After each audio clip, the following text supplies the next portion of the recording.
চার দশকে দেশেই বিকাশ ঘটেছে তৈরি পোশাক শিল্পের লিঙ্কেজ শিল্পের। পণ্যের মান যাচাই নিজেদের ল্যাব সুবিধা না থাকায় বাধাগ্রস্ত হচ্ছে রপ্তানি। ফেনীতে প্রতি বছর রেমিটেন্স বাড়লেও ঝুঁকির আশঙ্কায় বিনিয়োগ হচ্ছে না উৎপাদনশীল খাতে। প্রবাসীদের বিনিয়োগ বিশেষ সুবিধা দেওয়ার দাবি।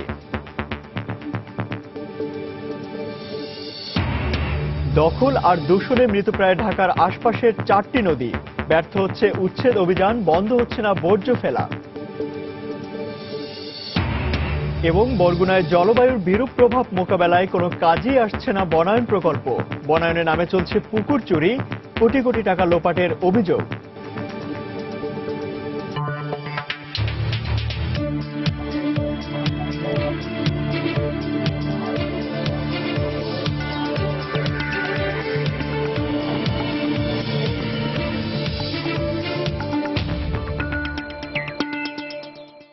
দেখছিলেন শিরোনাম। আমন্ত্রণ জানাচ্ছি দেশ ও দেশের বাইরের অর্থ বাণিজ্যের নানা খবর নিয়ে আমাদের নিয়মিত আয়োজন এ সময় বাণিজ্যে।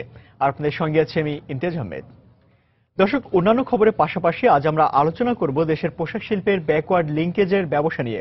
আর এ বিষয়ে কথা বলতে আজ আমাদের স্টুডিওতে উপস্থিত হয়েছেন বিজিএপিএমই এর সহ সভাপতি মোহাম্মদ মোয়াজ্জেম হোসেন মতি।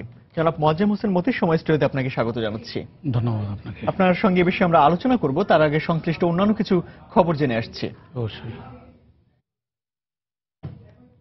গেল 4 দশকে একটু একটু করে এগিয়ে এখন দেশের শীর্ষ রপ্তানি খাত তৈরি পোশাক শিল্প। বিকাশ ঘটেছে এই শিল্পের সংশ্লিষ্ট ব্যাকওয়ার্ড লিঙ্কেজ শিল্পেরও। তবে এসব শিল্পের পণ্যের মান যাচাইয়ে দেশে কোনো ল্যাব সুবিধা না থাকায় সুযোগের সবটুকু কাজে লাগাতে পারছেন না ব্যবসায়ীরা। তারা বলছেন সরকার জমির ব্যবস্থা করলে নিজেদের উদ্যোগেই গড়ে তুলবেন আধুনিক পরীক্ষাগার। বিস্তারিত জানাচ্ছেন কামরুল হাসান সবুজ। বাংলাদেশের মোট রপ্তানি আয়ের প্রায় সবটুকুই আসে পোশাক শিল্প থেকে। বিশ্ববাজারেও বেশ চাহিদা বাংলাদেশি পোশাকের, যার অন্যতম কারণ ক্রেতার চাহিদা অনুযায়ী সময় মতো পণ্য সরবরাহের সক্ষমতা। এই শিল্পের জন্য দরকারি বোতাম, জিপার, কার্টুন, হ্যাঙ্গার সহ প্রায় 35 ধরনের আনুষঙ্গিক পণ্য তৈরি হয় বাংলাদেশেই। দেশের ছোট বড় প্রায় 1,500 প্রতিষ্ঠান এর সঙ্গে জড়িত। তবে উৎপন্ন এসব পণ্যের মান পরীক্ষার জন্য দ্বারস্থ হতে হয় বিদেশের। যে ধরনের টেস্টের জন্য বাইরের জন্য অপেক্ষা করতে হয় বাইরের কাছে। ইনস্টিটিউট থাকলে আমাদের এখান থেকে 100% সাপোর্ট দিতে পারলে বাইরে আরো দ্রুত তাদের ট্রান্সফার করা সম্ভব। আর নাহলে তো আমার সেই বাইরে পাঠানোর পরে বাইরে থেকে আসবে সেই পর্যন্ত অপেক্ষা করতে হবে। অ্যাক্সেসরিজের 100% প্রদান দেওয়া উচিত গভর্নমেন্টের। 2018 সালের মধ্যে পোশাক শিল্পের আনুষঙ্গিক পণ্যের মোট রপ্তানি লক্ষ্যমাত্রা $12 বিলিয়ন নির্ধারণ করা হয়েছে। এই লক্ষ্যমাত্রা অর্জনে পণ্যের পরীক্ষাগারের গুরুত্ব তুলে ধরে সরকারি সহযোগিতা চান ব্যবসায়ীরা। টেস্টিং এর একটা অত্যন্ত প্রয়োজনীয় একটা খাত হয়ে দাঁড়াইছে। গভর্নমেন্ট যেখানেই হোক না কেন, আমরা স্পেসিফিক করে যদি আমাদের 1 বিঘা বা 2 বিঘা একটা জায়গাতে, এই জায়গার মধ্যে আমরা নিজস্ব অর্থায়নে আমাদের মতো করে আমরা আমাদের ক্যাপাসিটির মধ্যে হয়তো একতলা বিল্ডিং একটা করলাম, পাশাপাশি রিলেটেড মেশিনারি চালানো আমরা শুরু করলাম। আমাদের দৃঢ় বিশ্বাস আস্তে আস্তে আমরা আগাইতে পারবো। অর্থনীতিবিদরাও বলছেন পরীক্ষা নিরীক্ষার সুযোগ দেশে থাকলে গতি বাড়বে পণ্যের রপ্তানিতে। যে এখন সময় এসেছে এই খাতটা যেটা নিজে নিজে গ্রো করেছে সেই খাতটাকে সাপোর্ট দেওয়ার। এটা শুধু মেশিনের ব্যাপার না, লোকবলেরও ব্যাপার। এই দুটো জায়গায় আমি মনে করি যে ইনভেস্টমেন্ট দরকার। সরকারের পক্ষ থেকে আমরা যেমন একটা ব্রিজ করি, কালভার্ট করি, সেরকম কিন্তু আমি মনে করি যে একটা টেস্টিং ল্যাবরেটরি থাকা উচিত। গেল অর্থ বছর দেশের চাহিদা মিটিয়ে $1 বিলিয়ন পোশাক শিল্পের জন্য প্রয়োজনীয় আনুষঙ্গিক পণ্য সরাসরি রপ্তানি হয়েছে বিভিন্ন দেশে। কামরুল হাসান সবুজ, সময় সংবাদ, ঢাকা। এক সময়ের জীববৈচিত্র্যে ভরপুর ঢাকার 4টি নদী এখন পরিণত হয়েছে জলাশয়ে। ভূমিদস্যুদের দখল আর ক্ষতিকর বর্জ্য ফেলায় নদীগুলো হয়ে উঠেছে মৃত্যুকূপ। নদীগুলো বাঁচাতে বারবার উচ্ছেদ অভিযানের কথা বলা হলেও অনেকটাই ব্যর্থ হচ্ছে তা। হাবিবুল ইসলাম হাবিবের রিপোর্ট। বুড়িগঙ্গার কারণেই 1600 শতকে অস্তিত্ব খুঁজে পাওয়া ঢাকা হয়ে ওঠে আরবীয়, পর্তুগিজ, ফরাসি ও ব্রিটিশ সহ দেশি বিদেশি পর্যটক এবং ব্যবসায়ীদের প্রিয় জায়গা। ভূপ্রকৃতির কারণে বুড়িগঙ্গার তীরে গড়ে ওঠা ঢাকা ছিল মুঘল সুবেদারদের গুরুত্বপূর্ণ নগরী।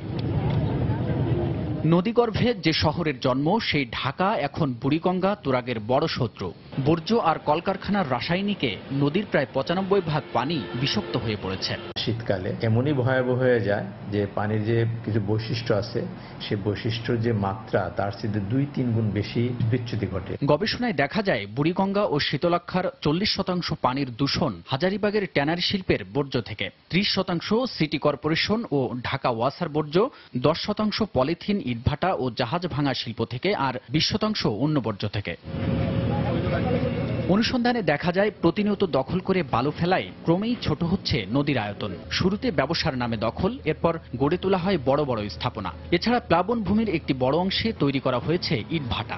সীমান্ত পিলার নদীর এটা বসানোর কথা ছিল সিএস এবং আরএস ম্যাপ দেখে, কিন্তু দেখা গেছে এটা নদীর ভেতরে বসানো হয়েছে। নদী রক্ষায় বিআইডব্লিউটিএ ২০১০ সাল থেকে শতাধিকবার অবৈধ স্থাপনা উচ্ছেদ অভিযান চালালেও এর সুরাহা হচ্ছে না। উচ্ছেদের কয়েক মাসের মধ্যেই ফের দখল প্রতিযোগিতায় নামেন প্রভাবশালীরা। এটা উচ্ছেদ করে আমরা বৃক্ষরোপণের জন্য ব্যাট তৈরি করছিলাম, সে ব্যাট তারা আমাদের ব্যাট ভেঙে আবার বালিগতি করছে।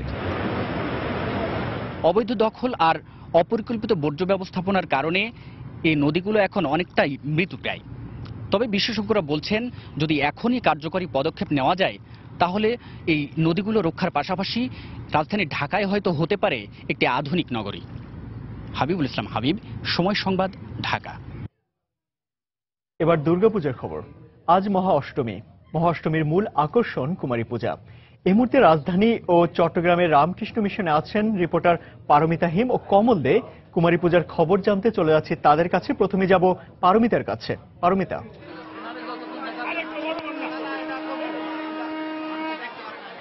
দর্শক, কুমারী পূজার আনুষ্ঠানিকতা এই মাত্র শুরু হয়েছে এই ঢাকার রামকৃষ্ণ মিশনে। দেখতে পাচ্ছেন এবার কুমারী বেশে যাকে মা দুর্গা রূপে পূজা করা হবে তাকে উপস্থাপন করা হয়েছে মঞ্চে এই মাত্র। এবং বিহিত পূজা আজ সকাল থেকে মহা অষ্টমীর যে বিহিত পূজা, সেই বিহিত পূজা শুরু হওয়ার পর থেকেই কিন্তু এখানে লোকের লোকারণ্য পুরো এই মন্দির প্রাঙ্গণে, এই মঠ প্রাঙ্গণে সকাল থেকে যত মানুষ ছিল এখন কিন্তু তার পরিমাণ দ্বিগুণ হয়েছে এবং দূর দূরান্ত থেকে রাজধানীর বিভিন্ন প্রান্ত থেকে এখানে মানুষ ছুটে এসেছেন এই মহা অষ্টমীর মূল আকর্ষণ কুমারী পূজা দেখতে। কুমারী পূজার যে আনুষ্ঠানিকতা সেগুলো এখানে আমরা দেখছি একের পর এক সেটি সেই আনুষ্ঠানিকতা পালন করার জন্য প্রস্তুতি নেওয়া হচ্ছে। কুমারীকে তার মঞ্চে বসানো হয়েছে এবং তাকে পুষ্প এবং জল, অগ্নি, বস্ত্র, মোট ৫টি উপকরণ দিয়ে প্রথমে পূজা করা হবে এবং ধীরে ধীরে ক্রমান্বয়ে পূজার শাস্ত্রের যে নিয়ম আচরণ রয়েছে সেগুলো মেনে ষোড়শোপাচারে অর্থাৎ ১৬টি উপাদান দিয়ে তাকে পূজা করা হবে। এবং এই কুমারী পূজার, দুর্গা পূজার মধ্যে মহা অষ্টমীর তিথি এমনিতেই অনেক বেশি গুরুত্বপূর্ণ। তার মধ্যে যেসব জায়গায়, যেসব মণ্ডপে, যেসব মিশনে এই কুমারী পূজা অনুষ্ঠিত হয় সেখানে কিন্তু সেটি একটি অন্যরকম রূপ পায়। কেননা জীবন্ত মানুষকে, জীবন্ত নারীকে পূজা করার মধ্য দিয়ে, জীবন্ত নারীকে শ্রদ্ধা জানানোর মধ্য দিয়ে কিন্তু দেবী দুর্গাকে শ্রদ্ধা জানানো হয়। এবং এর মধ্যে মাহাত্ম্য রয়েছে, কুমারী পূজার যে মাহাত্ম্য রয়েছে সেই মাহাত্ম্যই হলো কিন্তু যে আসলে নারীর যে শক্তি, নারীর সৃষ্টি, স্থিতি, লয়, সৃষ্টি, স্থিতি, বিনাশ, এই ৩ শক্তিকে আরাধনা করা, এই ৩ শক্তিকে শ্রদ্ধা জানানোই কুমারী পূজার মূল উদ্দেশ্য। কুমারী পুজো শুরু করেছিলেন বলা হয়ে থাকে পরমহংস রামকৃষ্ণ, যিনি হিন্দু ধর্মাবলম্বীদের একজন অবতার হিসেবে, যাকে মহাপুরুষ হিসেবে যাকে গণ্য করা হয়, তিনি এই কুমারী পূজা শুরু করেছিলেন এবং তার স্ত্রী সারদা দেবীকে দিয়ে তিনি এই কুমারী পূজার প্রচলন করেছিলেন। সেই থেকে রামকৃষ্ণের মতে যেসব রামকৃষ্ণের ধর্মের যে মত রয়েছে, ধারণা রয়েছে, সেই মতে যে মিশনগুলো চলে, রামকৃষ্ণ মিশন বা মঠ, সেখানে দুর্গাপূজায় সব মঠেই কিন্তু এই কুমারী পূজা অনুষ্ঠিত হয়। এবং রাজধানী ঢাকার এই রামকৃষ্ণ মিশনে প্রতি বছরই এভাবেই কুমারী পূজা অনুষ্ঠিত হয়ে থাকে। প্রতি বছরই আমরা দেখি ১ থেকে ১২ বছর বয়সী, যদিও শাস্ত্রে রয়েছে ১ থেকে ১৬ বছরের মধ্যে, ১৬ বছর বয়সী কোনো মেয়েকে, কোনো কুমারী মেয়েকে যার বিয়ে হয়নি, তাকে এখানে দেবীর রূপে সাজিয়ে, দেবীর মতো করে সাজিয়ে এবং তার হাতে পদ্ম দিয়ে, তার পায়ে আলতা এবং হাতে আলতা দিয়ে তাকে এভাবে দেবীর রূপে মাথায় মুকুট করিয়ে মঞ্চে উপবিষ্ট করে দেবীকে যেভাবে অন্যান্য তিথিতে, মহাসপ্তমীতে, মহাষষ্ঠীতে কিংবা মহানবমীতে যেভাবে পূজিত করা হয়, তাকেও ঠিক সেভাবে পূজিত করা হয়। আপনারা দেখতে পাচ্ছেন এখানে একদিকে যেমন ভজন সঙ্গীত চলছে, আরেকদিকে যেমনি যিনি পুরোহিত রয়েছেন তিনি এই পূজা অর্চনা করছেন, তিনি শাস্ত্রের নিয়মগুলো মেনে সেই যে কুমারী আজকে এখানে উপবিষ্ট হয়েছেন তাকে দেবী রূপে পূজা করছেন। এবং সেই সঙ্গে মঞ্চের সামনে কিন্তু উপবিষ্ট রয়েছেন এখানে শত শত মানুষ, যার মধ্যে বলতে হয় হবে উল্লেখযোগ্য সংখ্যক মানুষই নারী, কেননা নারীদের এই পূজায় উৎসাহটা প্রতি বছরই আমরা দেখতে পাই। এই পুজোয় নারীদের উৎসাহ অনেক বেশি থাকে, যেহেতু তাদেরই একজন প্রতিনিধিকে, তাদের নারী সমাজেরই একজনকে এবং নারীর শক্তিকেই এই পূজার মাধ্যমে স্বীকৃতি দেওয়া হয়।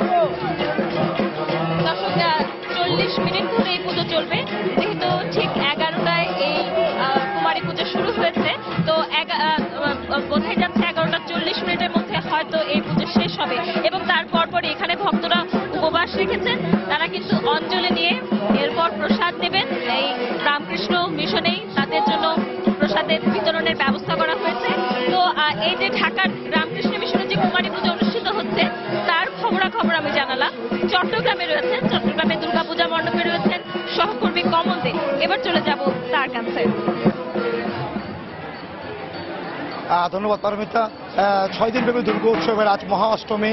গতকাল সন্ধ্যায় অষ্টমী তিথি শুরু হলো, কিন্তু অষ্টমীর যে মূল পূজা, সেই মূল পূজা শুরু হয়েছে সকাল থেকে। আপনি সকাল থেকে দেখতে পাচ্ছেন রামকৃষ্ণ মিশনের মধ্যে এই দুর্গা পূজা, অষ্টমী পূজা চলছে। এর অষ্টমী পূজা চলবে কিন্তু আজ বিকেল 5টা পর্যন্ত, অর্থাৎ 5টা পর্যন্ত এই দেবী আর দেবীকে শক্তি দেওয়া হবে, অর্থাৎ যে যুদ্ধ অবতীর্ণ হওয়ার জন্য। এরপর হবে মূলত সন্ধি পূজা।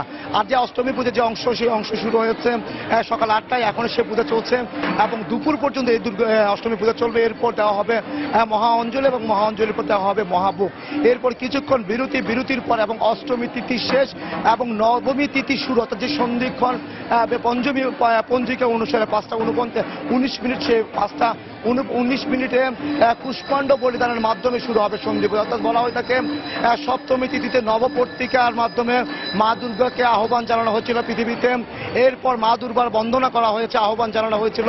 এরপর কিন্তু অষ্টমী তিথিতে মা দুর্গাকে আহ্বান জানানো হবে না, এখন মা দুর্গাকে শক্তি দেওয়া হবে অসুর বধের জন্য। অর্থাৎ জানেন যে অসুর বধের জন্য যখন দেবতারা পূজা আরাধনা শুরু করেছিলেন, তখন দেবতাদের শক্তিতে শক্তি বলিয়ান হয়ে দুর্গার আবির্ভাব ঘটে। এরপর অষ্টমী তিথিতে এসে সেসব দেবতারা কিন্তু তাদের নানা অস্ত্রে সজ্জিত করবে মা দুর্গাকে এবং শক্তি দেবে। সে সাথে তারা শক্তি যোগাবে দুর্গাকে এবং তারা অঞ্জলির মাধ্যমে তারা মূলত সেটাই তারা যুদ্ধ অবতীর্ণ করতে বলবে এবং 5:49 মিনিটে সেই যুদ্ধ অবতীর্ণ এবং যুদ্ধের শেষ হবে, অর্থাৎ অসুর বধের মধ্যে দিয়ে শেষ হবে অষ্টমী তিথি এবং নবমী তিথিতে শুরু হবে আবারও সেই দেবী বন্দনা। তো বলা হয় সন্ধি পূজার সপ্তমী পূজার মাধ্যমে যে দেবী বন্দনা শুরু হয়েছিল, অষ্টমী তিথি বা নবমী তিথিতে শুরু হবে আবার সেই দেবী বন্দনা। বলা যায় এখন পর্যন্ত অষ্টমী পূজা চলছে মহা উৎসবের মধ্যে দিয়ে। প্রতিটি পূজা মণ্ডপে কিন্তু এখন হিন্দু নরনারীদেবের অঞ্জলি নেওয়ার জন্য। তো এখন পর্যন্ত আমার কাছে ছিল রামকৃষ্ণ মিশন থেকে অষ্টমী পূজার সর্বশেষ। দর্শক, মহাষ্টমীর মূল আকর্ষণ কুমারী পূজার খবরাখবর জানাতে রাজধানী ও চট্টগ্রামের রামকৃষ্ণ মিশন থেকে আমাদের সঙ্গে যোগ দিয়েছিলেন পারমিতা হিম ও কমল দে। দুর্গাপূজার আরো খবর জানাতে বাগেরহাটের হাকিমপুর শিকদারবাড়ি পূজা মণ্ডপে এই মুহূর্তে রয়েছেন সহকর্মী ফাহমিদা মৌটুসী। আমরা সরাসরি চলে যাচ্ছি সেখানে।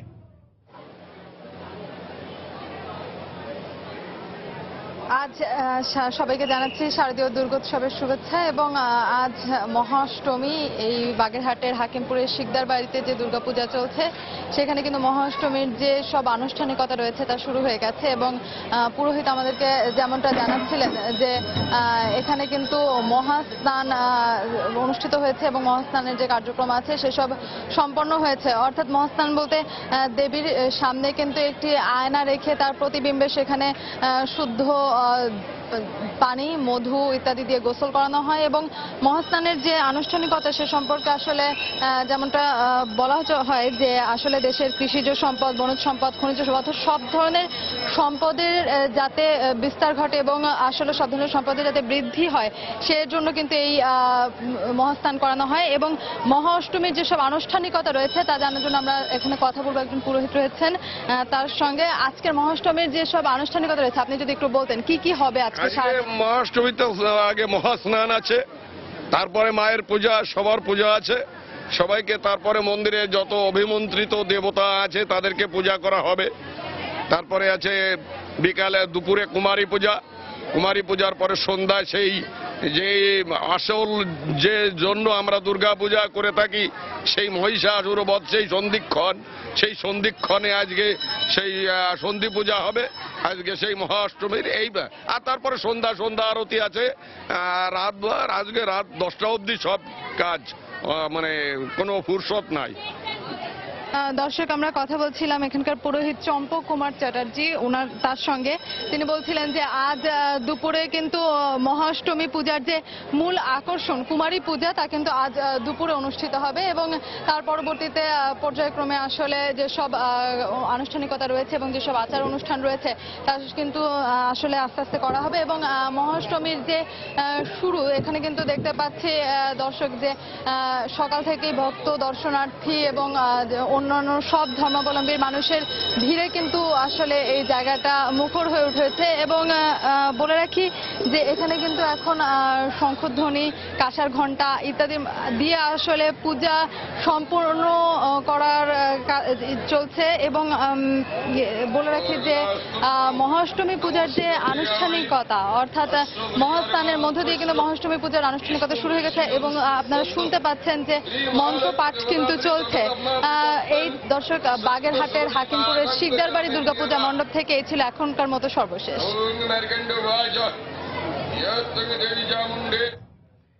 দর্শক, বাগেরহাটের হাকিমপুর শিকদার বাড়ি পূজা মণ্ডপ থেকে দুর্গাপূজার খবরাখবর জানাতে আমাদের সঙ্গে যোগ দিয়েছিলেন সহকর্মী ফাহমিদা মৌটুসী।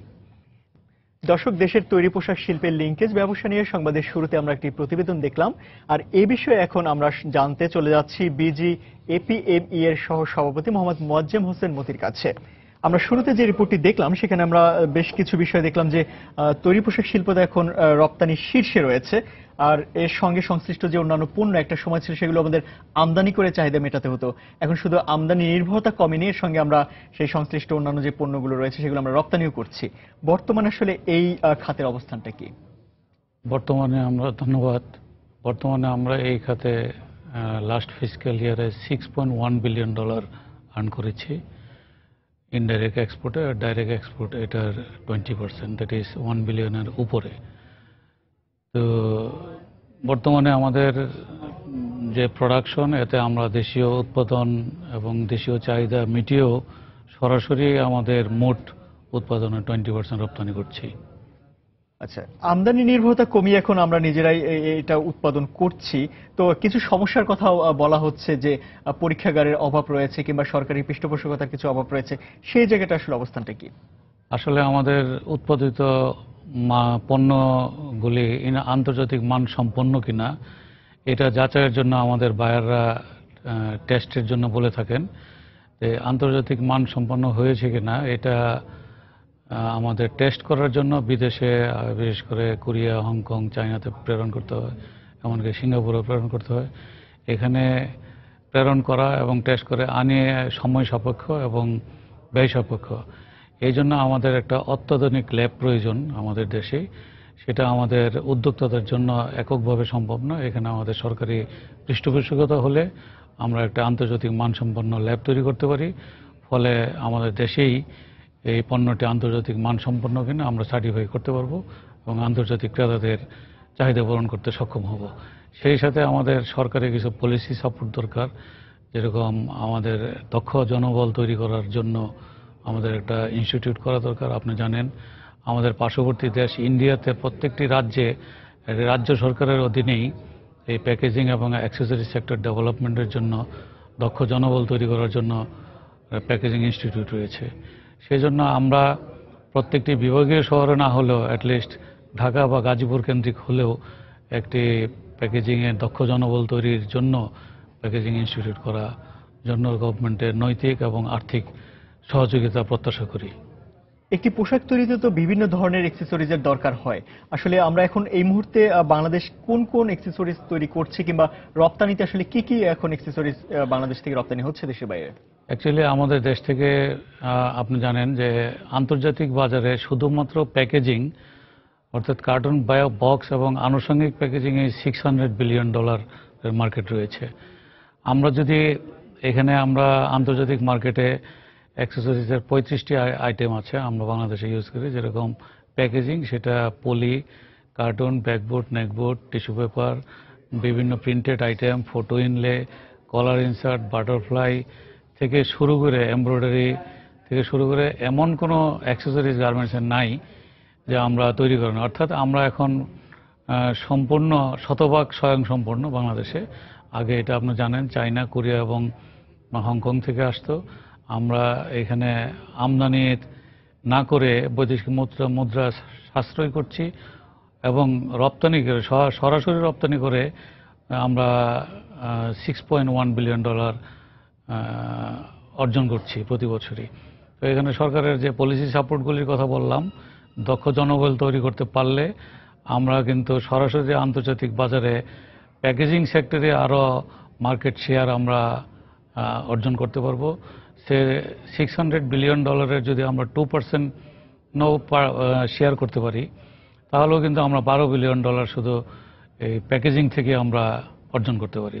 তাই এই ব্যাপারে আমরা মনে করি সরকার এবং আপনারা গণমাধ্যম এবং আমরা যারা এন্টারপ্রেনার আছি, আপনারা এখানে একটা সেতু হিসাবে, ব্রিজ হিসাবে কাজ করতে পারেন, যাতে আমাদের এই প্রবলেমগুলি সলভ হয়ে আমরা আন্তর্জাতিক অঙ্গনে একটা শক্ত অবস্থান তৈরি করতে পারি।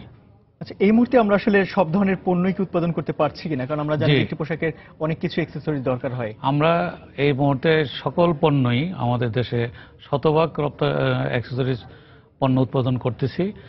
বাট এখানে বায়ারদের কিছু কিছু নমিনেশন থাকে যে চায়না থেকে আনতে হবে। সেই ক্ষেত্রে হয়তো আমাদের যারা গার্মেন্টস এন্টারপ্রেনার, যারা গার্মেন্টস তৈরি করেন, তারা তাদের ওই বায়ারের কন্ডিশনের শর্ত সাপেক্ষের জন্য সেটা বিদেশ থেকে ইম্পোর্ট করতে হয়। তবে সেটা যদি আমাদের একটা আন্তর্জাতিক মানসম্পন্ন টেস্টিং ল্যাব থাকতো, তাহলে হয়তো বায়াররা এই বাধ্যবাধকতা দিতেন না যে চায়না থেকে আনতে হবে বা অন্য দেশ থেকে আনতে হবে। নাকি শুধুমাত্র আমাদের যে আধুনিক ল্যাব নেই সেজন্য, নাকি গুণগত মানেরও কোনো ঘাটতি রয়েছে? না, আধুনিক ল্যাব নেই এবং আমাদের কিছু কিছু এক্সক্লুসিভ আইটেম আছে, ওখানে আমাদের দক্ষ জনশক্তিরও অভাব রয়েছে। সেই দক্ষ জনশক্তি আসলে তৈরিতে আপনাদের সংগঠন থেকে কোনো ভূমিকা রাখছে কিনা? আমরা সংগঠন থেকে সরকারের সাথে ইতিমধ্যেই অর্থ মন্ত্রণালয়ের সাথে যোগাযোগ করেছি। যে আপনারা জানেন যে গভর্নমেন্টকে আমরা এই বছর একটা বাজেটে থুক বরাদ্দ করার জন্য রেখেছি। গভর্নমেন্টকে এই সেক্টরে চিন্তা করতে হবে, এই শিক্ষা সেক্টরে এখানে কর্মমুখী শিক্ষা ব্যবস্থা গড়ে তুলতে হবে। তাহলে এই দেশের আনএমপ্লয়মেন্টের যে অবস্থাটা, সেটা থেকে আমরা উত্তরণ পাব। এই জন্য দক্ষ জনশক্তির কোনো বিকল্প নেই। আমরা সরকারের সাথে কথা বলেছি, মাননীয় অর্থমন্ত্রী মহোদয়ের সাথে কথা বলেছি, আবেদন করেছি। উনি আমাদেরকে আশ্বস্ত করেছেন যে আমাদেরকে একটি বরাদ্দ দিবেন এবং আমরাও সেটা, আমরা যারা অ্যাসোসিয়েশনে আছি, আমরা গভর্নমেন্টের বরাদ্দ এবং আমাদের পার্টিসিপেশনের মধ্যে আপনার গভর্নমেন্ট এবং প্রাইভেট পার্টনারশিপের মাধ্যমে আমরা একটি প্যাকেজিং ইনস্টিটিউট গড়ে তুলব। আচ্ছা, গুণগত মানের বিষয়টা যদি একটু জানতে চাই, যে এই যে বাটন জিপার কিংবা হ্যাঙ্গারের কথা, যেগুলো আসলে বেশি প্রচলিত যে পণ্যগুলো তৈরি পোশাকে ব্যবহার হচ্ছে, সেখানে আসলে গুণগত মানের দিক থেকে আমরা কতটুকু এগিয়ে যেতে পেরেছি? আমরা আসলে গুণগত মান, আন্তর্জাতিক গুণগত মান আমরা অর্জন করেছি, কিন্তু সেটার প্রপার টেস্ট করার জন্য আমাদেরকে বিদেশি ল্যাবগুলির সহযোগিতা নিতে হয়। বাট গুণগত মান আমরা শতভাগই আন্তর্জাতিক মান সম্পন্ন। আচ্ছা, আমরা এর সঙ্গে আমরা দেখতে পাচ্ছি যে প্রায় 1,500-এর বেশি প্রতিষ্ঠান জড়িত রয়েছে। আর সবাই যে আসলে খুব ভালো মানের পণ্য তৈরি করছে এরকমটা তো নাও হতে পারে। যারা আসলে ক্ষুদ্র কিংবা মাঝারি যারা উদ্যোক্তা রয়েছেন, তাদের অবস্থানটা কি আসলে? আসলে কিছু কিছু সব সেক্টরই আছে যে সবাই একই মানের পণ্য তৈরি করেন না। আমাদের সেক্টর আছে, সবার মান একরকম না। তবে আমি মনে করি যদি আমরা দক্ষ জনবল এবং আমাদের যে বর্তমান টেকনোলজি পরিবর্তন করতেছে, এখানেও যদি গভর্নমেন্টের আমরা পলিসি সাপোর্ট পাই, আমরা লং টার্ম ভিত্তিতে বাংলাদেশ ব্যাংকের থেকে যদি আমরা স্বল্প সুদে ঋণ পাই, তাহলে কিন্তু আমাদের ছোট কলকারখানাগুলিও নতুন নতুন টেকনোলজি তারা ইনস্টল করে তারা কিন্তু আপনার যথাযথ মানসম্পন্ন পণ্য তৈরি করতে সক্ষম হবে। যে লোনের কথাটা বলছিলেন, যে আসলে বিনিয়োগের জায়গাটা এখন এখানে কেমন রয়েছে, বিনিয়োগ কেমন আসছে এখানে, কিংবা নতুন উদ্যোক্তারা আসলে কতটুকু আগ্রহী হচ্ছেন এই ব্যাকওয়ার্ড লিঙ্কেজ শিল্পের প্রতি? আমরা গত 1 বছরে আমাদের এই সেক্টরে 100-র উপরে নতুন এন্টারপ্রেনার এসেছেন। তো যেহেতু প্যাকেজিং সেক্টরটা একটা হিউজ সেক্টর, এই সেক্টরে বিনিয়োগের আরও অনেক সম্ভাবনা রয়েছে, স্থানীয় পর্যায়ে এবং রপ্তানিমুখী দুইটাই। আমি আপনাদের মাধ্যমে বলতে চাই যে তরুণ উদ্যোক্তা যারা আছেন, আমাদের যদি বেশি বেশি এই সেক্টরে বিনিয়োগ করেন, তাহলে এই সেক্টরটি আমরা খুব সহসায় আন্তর্জাতিক বাজারের যে $6.6 বিলিয়ন বাজার আছে, সেখানে আমরা একটা বড় অংশ অর্জন করতে সক্ষম হব। প্যাকেজিং শিল্পের কথা বলছিলেন, প্যাকেজিং তো শুধুমাত্র তৈরি পোশাকের জন্যই প্রয়োজন এমনটা না, অন্যান্য যে আমরা রপ্তানি করি সেখানেও প্যাকেজিং এর প্রয়োজনটা হয়, সেই জায়গাটা আসলে আমরা কতটুকু সক্ষমতা অর্জন করেছি? আমরা রপ্তানি করার জন্য শতভাগই সক্ষম এখন, এই জন্য আমাদের আর বিদেশ থেকে আমদানি করার প্রয়োজন নেই। ওই যে বললাম, কিছু কিছু বায়ার যারা চায়নার সাথে ভালো রিলেশন এবং আমাদের টেস্টিং ল্যাবের অভাবে তারা কিছু কিছু বায়ার চায়নাকে নমিনেট করে দেয়। আদারওয়াইজ আমরা কিন্তু স্থানীয় পর্যায়ে রপ্তানিমুখী প্যাকেজিং এবং অ্যাক্সেসরি সম্পন্ন এবং স্থানীয়ভাবেও কিন্তু প্যাকেজিংয়ের একটা বিরাট সম্ভাবনাময় বাজার তৈরি হয়েছে ইতিমধ্যেই। আপনি দেখেন একটা পান সুপারিও কিন্তু সুন্দর একটা মোড়ক দ্রব্য দিয়ে বাজারজাত করা হচ্ছে। এখান থেকে লক্ষ্য করা যায়, আপনি যদি গ্রামের সেই মেঠোপথের একটি দোকানেও যান, ওখানেও দেখবেন একটা প্রাণের একটা মুড়ি বাজার সুন্দর একটা প্যাকিং করে ওখানে বাজারজাত করা হচ্ছে। সুতরাং একটা উন্নত প্যাকিং সামগ্রীর জন্যই, উন্নত প্যাকিং ব্যবস্থার জন্যই কিন্তু আপনার দ্রব্য সামগ্রী বাজারজাতকরণ এবং পরিবহনটা সহজ হয়ে যায়। এই জন্য প্যাকেজিংয়ের কোনো বিকল্প তৈরি হয় না এবং হবেও না। আসলে প্রথমে সৌন্দর্যটাই আসলে গ্রাহকদের সবচেয়ে বেশি আকর্ষণ করে। আমরা আপনার সঙ্গে এ বিষয়ে একমত এবং আমরাও চাই যে এই শিল্পটা বাংলাদেশ উত্তরোত্তর বিকাশ ঘটুক এবং আমাদের দেশের রপ্তানি আয় আরো বাড়ুক। সময় স্টুডিও দেশে আমাদেরকে সময় দেওয়ার জন্য আপনাকে অসংখ্য ধন্যবাদ। ধন্যবাদ আপনাকে। দর্শক, আমরা কথা বলছিলাম দেশের তৈরি পোশাক শিল্পের ব্যাকওয়ার্ড লিঙ্কেজ যে ব্যবসা নিয়ে, আর সে বিষয়ে কথা বলতে আজ আমাদের সঙ্গে স্টুডিওতে যোগ দিয়েছেন বিজি এপিএমই এর সহ সভাপতি মোহাম্মদ মোয়াজ্জেম হোসেন মতি। চলে যাচ্ছি পরের খবরে। ফেনীতে গত 2 দশকেরও বেশি সময় ধরে প্রতি বছর রেমিটেন্স আসছে কোটি কোটি টাকা, কিন্তু প্রবাসীরা পুঁজি হারানোর ঝুঁকির কারণে সে অর্থ বিনিয়োগ করছেন না উৎপাদনশীল খাতে, অথচ এই টাকার সিংহভাগ ব্যয় হচ্ছে ভোগবিলাসে। অবশিষ্ট যা থাকছে তার কিছু ব্যাংক বিমার মাধ্যমে সঞ্চয়ের পাশাপাশি ব্যয় হচ্ছে আবাসন গড়ার পেছনে। মীর হোসেন রাসেলের ক্যামেরায় আরো জানাচ্ছেন আতিয়ার সজল। প্রবাসীদের পাঠানো টাকা উত্তোলনে স্বজনদের অপেক্ষার দেখা মিলবে ফেনীর প্রতিটি ব্যাংকে, কিন্তু প্রবাসীদের পাঠানো কষ্টার্জিত অর্থ বিনিয়োগে তাদের জন্য সরকারিভাবে নেই আলাদা কোনো সুযোগ সুবিধা। তাই ঝুঁকি আছে মনে করে প্রবাসীরা উৎপাদনশীল খাতে বিনিয়োগের অর্থ ব্যয় করে না। তাদের স্বজনদের কাছে নিরাপদ বিনিয়োগ হচ্ছে ব্যাংকের সঞ্চয় আর আবাসন গড়া। এছাড়া বেশিরভাগই ব্যয় হচ্ছে নিজেদের ভোগ বিলাসে। টাকা ভাড়াইছে সামান্য ছেলে, এগুলা সংসারের জন্য খরচ করি। বেশিরভাগ ফ্যামিলি দেখা যাচ্ছে এই টাকাটা ভোগ বিলাস করে উড়িয়ে দেয়। আসলে এটা কোনো প্রকারে উচিত না। সরকার থেকে যদি আমরা পর্যাপ্ত সুবিধা পেতাম, নিরাপত্তা পেতাম, অবশ্যই আমরা এগুলো ব্যবসা বাণিজ্যে কাটাতাম। তবে ফেনী চেম্বারের এই নেতা মনে করেন, হয়রানি না হওয়ার নিশ্চয়তা সহ বিনিয়োগে অগ্রাধিকার দেওয়া হলে প্রবাসীরাও উৎপাদন খাতে বিনিয়োগে আগ্রহী হবে। অনেকে হয়তো বুঝেন না, শিল্প কারখানা করলে হয়তো তারা মনে করে যে তাদের অর্থটা ঠিকভাবে হবে না, তারা বিভিন্ন জায়গায় হয়রানি হবেন। আমরা চাই চেম্বার অফ কমার্স থেকে তারা হয়রানি হবে না, এই বিষয়ে যদি সহযোগিতা চায় আমরা তাদেরকে সকল ধরনের সহযোগিতা করব। এদিকে প্রবাসীদের জন্য শিল্প খাতে বিশেষ সুবিধা দেওয়া উচিত বলে জানালেন স্থানীয় সোনালী ব্যাংকের কর্মকর্তা। এই রেমিটেন্সটা আমরা যেভাবে ব্যবহার করার দরকার ছিল যে বিনিয়োগ শিল্পায়নের ক্ষেত্রে, কিন্তু সেটা আমরা করতে পারিনি। আমরা যদি এই রিসোর্সটাকে বা আমাদের এই সম্পদটা যদি আমরা বিনিয়োগে নিতে পারতাম, তাহলে এদের যারা প্রবাসী আয় করতেছেন তাদের তো কল্যাণ হতো, এর পাশাপাশি আমাদের ভবিষ্যৎ জেনারেশনে যারা আসতেছে তাদের জন্য একটা বিশাল কর্মক্ষেত্র তৈরি হতো। রেমিটেন্সের প্রবাহে আগ্রহী হয়ে ফেনীতে গড়ে উঠেছে 39টি তফসিলি ব্যাংকের 133টি শাখা। এসব শাখায় গত 1 বছরে প্রবাসীরা পাঠিয়েছেন প্রায় 3.5 কোটি টাকা। আতিয়ার সজল, সময় সংবাদ, ফেনী। বরগুনায় সঠিক পরিকল্পনার অভাব ও অব্যবস্থাপনায় জলবায়ু উন্নয়ন ট্রাস্টের কোটি কোটি টাকা জলবায়ুর বিরূপ প্রভাব মোকাবেলায় কোনো কাজেই আসছে না। যে প্রকল্পে ব্যয় করা হয়েছে অর্থ, সেটিও বাস্তবায়ন হয়নি সঠিকভাবে। বায়ুমণ্ডলে কার্বন ডাই অক্সাইডের পরিমাণ কমাতে বনায়ন করার কথা থাকলেও বনের মধ্যে বনায়নের নামে করা হয়েছে পুকুর চুরি। বিশেষজ্ঞরা বলছেন, বনের মধ্যে নতুন করে লাগানো গাছ বেড়ে ওঠা অনেকটাই অসম্ভব। এম এ আজিমের তথ্য ও এস এম সিফাতের ছবি নিয়ে ডেস্ক রিপোর্ট। জলবায়ুর বিরূপ প্রভাব মোকাবেলায় গাছের ভূমিকা অপরিসীম। নতুন করে গাছ লাগিয়ে বনের পরিমাণ বাড়ালে বায়ুমণ্ডল থেকে কমবে কার্বন ডাই অক্সাইডের পরিমাণ। এতে সম্ভব হবে জলবায়ুর বিরূপ প্রভাব মোকাবেলা করা। যে জন্য সরকার জলবায়ু উন্নয়ন ট্রাস্টের কোটি কোটি টাকা বনায়নের জন্য ব্যয় করছে। কিন্তু প্রশ্ন উঠেছে এর সঠিক ব্যবহার হচ্ছে কিনা। বরগুনার পাথরঘাটায় 2013-14 অর্থ বছরে 100 হেক্টর জমিতে 2.5 কোটি টাকা ব্যয়ে বনায়ন করার কথা বন বিভাগের। তবে বনের মধ্যেই করা হয়েছে বনায়ন। এতে অধিকাংশ লাগানো চারাই মরে গেছে, আর গভীর বনে নেই কোনো চারাও। গাছের পাতা একেবারে ঝরে গেছে, আর কিছুদিন পরে পাতা যখন নতুন গজাবে তখন কিন্তু একটা সবগুলো সুন্দরভাবে দেখা যাবে। বিশেষজ্ঞরা বলছেন বনের মধ্যে বনায়ন করায় বড় গাছের প্রভাবে খাবার সংগ্রহ করতে না পেরে মরে যাচ্ছে চারাগুলো। একটা উদ্ভিদ যদি বেশি ডমিনেন্ট হয়, তার কাছেই যদি একটা খুব দুর্বল উদ্ভিদ লাগানো হয়, তাহলে কিন্তু ডমিনেন্ট উদ্ভিদটার প্রভাবে ওই দুর্বল উদ্ভিদ আপনার সার্ভাইভ করতে পারবে না। তো সেটা বিবেচনা করে আমাদেরকে যদি উদ্ভিদ লাগানো হয়, প্লান্টেশন করা হয়, সেক্ষেত্রে সেটা আমাদের জন্য বেটার হবে। তবে বন বিভাগের রেঞ্জ কর্মকর্তার দাবি, বনায়ন করার পূর্বে মাটি পরীক্ষার কোনো বিধান নেই তাদের। বন বিভাগে আমরা ল্যান্ডের মাটি পরীক্ষা করা আজ পর্যন্ত আমি দেখি নাই যে কোথাও মাটি পরীক্ষা করে। যেভাবে ইন পেপারস আছে, পেপারসের মতো কিন্তু ফিল্ড থাকে না। খোঁজ নিয়ে জানা গেছে এর আগেও এ বনের মধ্যে বনায়নের নামে গাছ লাগিয়েছিল বন বিভাগ। সেগুলো মারা যাওয়ার পরও দ্বিতীয়বার আবারও গাছ লাগিয়েছে তারা। সময় সংবাদ, বরগুনা।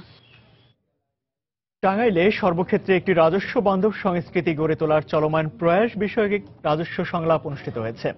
গতকাল সন্ধ্যায় শহরের ফুলি কমিউনিটি সেন্টারে এই সংলাপ অনুষ্ঠিত হয়। এতে জাতীয় রাজস্ব বোর্ডের চেয়ারম্যান নজিবুর রহমান, মাওলানা ভাসানী বিজ্ঞান ও প্রযুক্তি বিশ্ববিদ্যালয়ের উপাচার্য প্রফেসর ডক্টর মোহাম্মদ আলাউদ্দিন, টাঙ্গাইল 5 আসনের সংসদ সদস্য তানোয়ার হোসেন ও জেলা প্রশাসক মাহবুব হোসেন সহ জেলা প্রশাসনের কর্মকর্তারা উপস্থিত ছিলেন।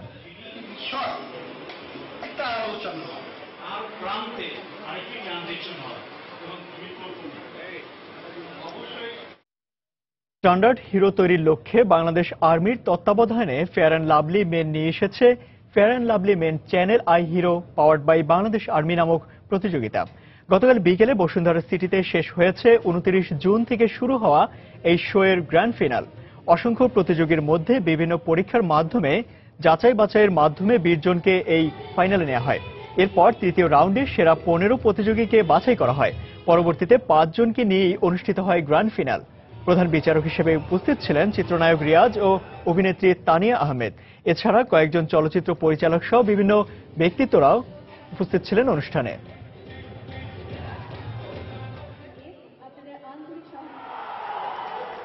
এবার ওয়ালটন রেফ্রিজারেটরে দেয়া হলো 1 বছরের রিপ্লেসমেন্ট গ্যারান্টি, যা আগে ছিল 6 মাসের। শনিবার রাজধানীর মতিঝিলে ওয়ালটন মিডিয়া অফিসের কনফারেন্স হলে আয়োজিত এক অনুষ্ঠানে এই ঘোষণা দেওয়া হয়। এ সময় উপস্থিত ছিলেন ওয়ালটন গ্রুপের বিপণন বিভাগের প্রধান সমন্বয়ক ইভা রেজওয়ানা, বিপণন বিভাগের প্রধান এমদাদুল হক সরকার। এছাড়া অন্যান্যের মধ্যে আরও উপস্থিত ছিলেন জাহিদ হাসান, হুমায়ুন কবির এবং নিয়ামুল হক।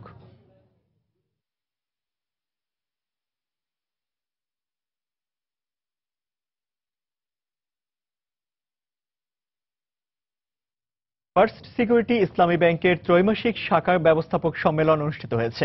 শনিবার সকালে চট্টগ্রামের পতেঙ্গায় বোর্ড ক্লাবে এই সম্মেলন অনুষ্ঠিত হয়। এতে সভাপতিত্ব করেন ফার্স্ট সিকিউরিটি ইসলামী ব্যাংকের ব্যবস্থাপনা পরিচালক সৈয়দ ওয়াসিক আলী। এ সময় ব্যাংকটির অতিরিক্ত ব্যবস্থাপনা পরিচালক কাজী ওসমান আলী, চট্টগ্রাম অঞ্চলের আঞ্চলিক প্রধান সহ ব্যাংকের ঊর্ধ্বতন কর্মকর্তারা এই সময় উপস্থিত ছিলেন। সম্মেলনে আগামী 3 মাসের ব্যাংকটির বিভিন্ন লক্ষ্যমাত্রাও নির্ধারণ করা হয়।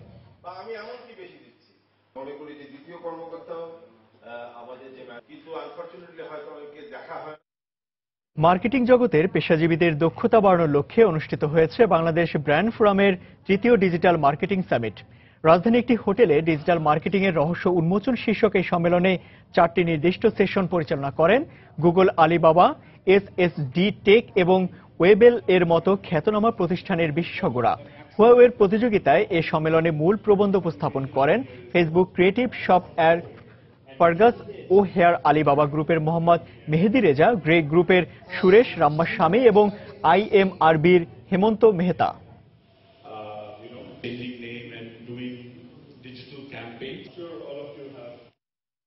আবারও জানিয়ে দিচ্ছি সময় বাণিজ্যের শিরোনামগুলি। 4 দশকে দেশেই বিকাশ ঘটেছে তৈরি পোশাকের লিঙ্কেজ শিল্পের। পণ্যের মান যাচাইয়ে নিজেদের ল্যাব সুবিধা না থাকায় বাধাগ্রস্ত হচ্ছে রপ্তানি। ফেনীতে প্রতি বছর রেমিটেন্স বাড়লেও ঝুঁকির আশঙ্কায় বিনিয়োগ হচ্ছে না উৎপাদনশীল খাতে। প্রবাসীদের বিনিয়োগে বিশেষ সুবিধা দেওয়ার দাবি। দখল আর দূষণে মৃতপ্রায় ঢাকার আশপাশের 4টি নদী। ব্যর্থ হচ্ছে উচ্ছেদ অভিযান, বন্ধ হচ্ছে না বর্জ্য ফেলা। এবং বরগুনায় জলবায়ুর বিরূপ প্রভাব মোকাবেলায় কোনো কাজে আসছে না বনায়ন প্রকল্প। বনের মধ্যে বনায়নের নামে করা হয়েছে পুকুর চুরি, কোটি কোটি টাকা লোপাটের অভিযোগ। এই ছিল সময় বাণিজ্যে। যে কোনো খবর পেতে ভিজিট করুন সময়নিউজ.tv আর সঙ্গে থাকুন সময়ের।